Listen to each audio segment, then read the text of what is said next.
E aí, pessoal, vamos falar de segurança por concepção e segurança por padrão. Hoje a gente vai desvendar por que esses dois conceitos são muito, mas muito mais do que um jargão técnico.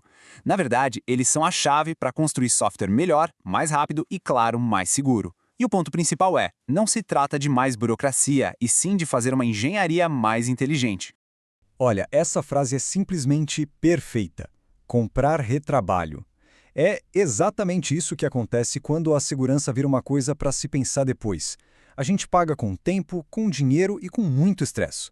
Mas e se fosse possível evitar essa dívida? A resposta está exatamente aqui. Tratar a segurança como parte da qualidade da engenharia desde o primeiríssimo dia. E que fique bem claro, não estamos falando de nenhuma palavra da moda, nenhuma novidade. Estes são princípios de engenharia testados pelo tempo que hoje se tornaram absolutamente essenciais. Para entender a força desses conceitos é só olhar um pouco para trás. A ideia não é nova, de jeito nenhum, ela vem lá dos anos 70. O que mudou na verdade foi o contexto. Com o Privacy by Design ganhando força nos anos 90 e principalmente com a chegada da GDPR em 2018, a segurança por padrão deixou de ser só uma boa prática para virar uma exigência legal no mundo todo. Isso, claro, muda o jogo completamente. Tá, mas qual a diferença na prática entre os dois?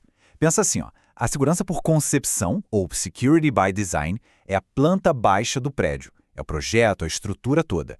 Já a segurança por padrão, o Security by Default, é a chave que já vem na porta, trancada de fábrica. Uma é sobre planejamento, a outra é sobre o estado inicial seguro que a gente entrega.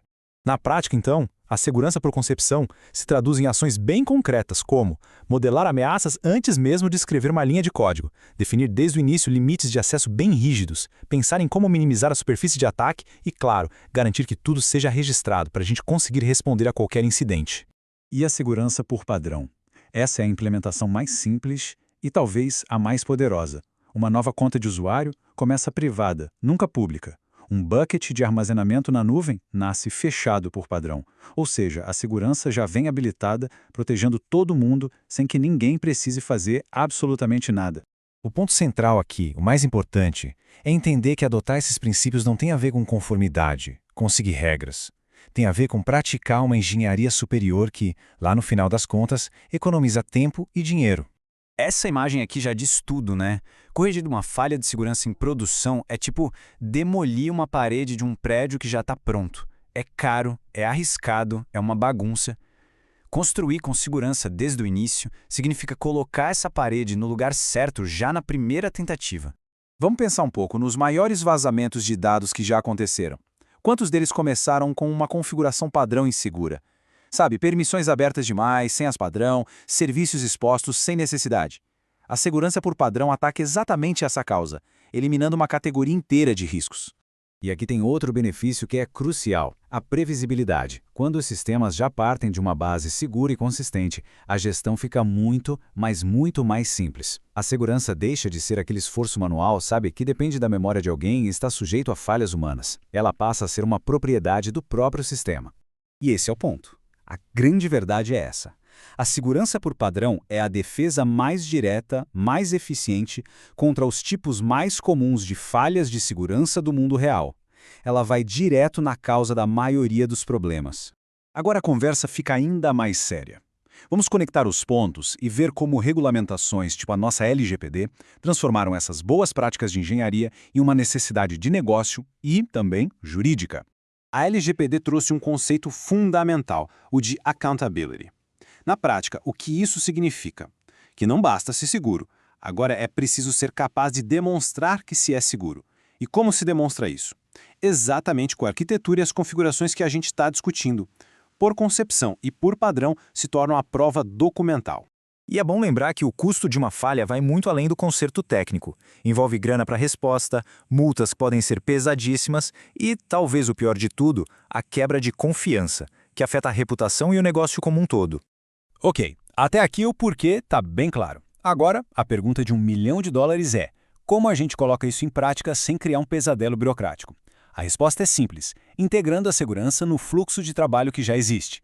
A ideia é bem simples, na verdade. Em cada fase do desenvolvimento, a gente faz uma pergunta de segurança. No design, a pergunta é: o que pode dar errado aqui? No build, isso está sendo construído de forma segura? No release, estamos subindo isso com as configurações certas? E, finalmente, em run, a gente monitora para responder. Algo inesperado está acontecendo? Vamos ver como isso dá errado no mundo real. Primeiro caso, um clássico. Um dev deixa um recurso público para facilitar os testes. A configuração nunca é revertida. O resultado? Dados expostos em produção. Segundo caso, o sistema não tem um controle de acesso granular, bem definido. Resultado? Um funcionário consegue exportar dados que não deveria. Uma falha de padrão e uma falha de concepção. Ambas com consequências bem graves. Essa frase aqui resume tudo de uma forma muito poderosa. Segurança por padrão define a experiência segura que entregue para o usuário final. Já a segurança por concepção é como a engenharia garante que essa experiência seja robusta e confiável desde a sua base. Então, o ponto fundamental para levar daqui é este. Aplicar esses princípios é, no fim do dia, sobre construir software melhor, mais resiliente. É um investimento em qualidade que protege a organização inteira. E para a gente fechar, fica uma provocação, a pergunta para se levar para o time. Qual é aquela única configuração padrão em um projeto que está rodando agora, que, se fosse alterada hoje, traria a maior redução de risco possível? Pensem nisso. A resposta pode ser muito mais simples e o impacto muito maior do que se imagina. A mudança de mentalidade é exatamente essa. Pensar antes para não ter que remediar depois e proteger por padrão para que o caminho mais fácil seja também o caminho mais seguro. Muito obrigado por acompanhar e até a próxima!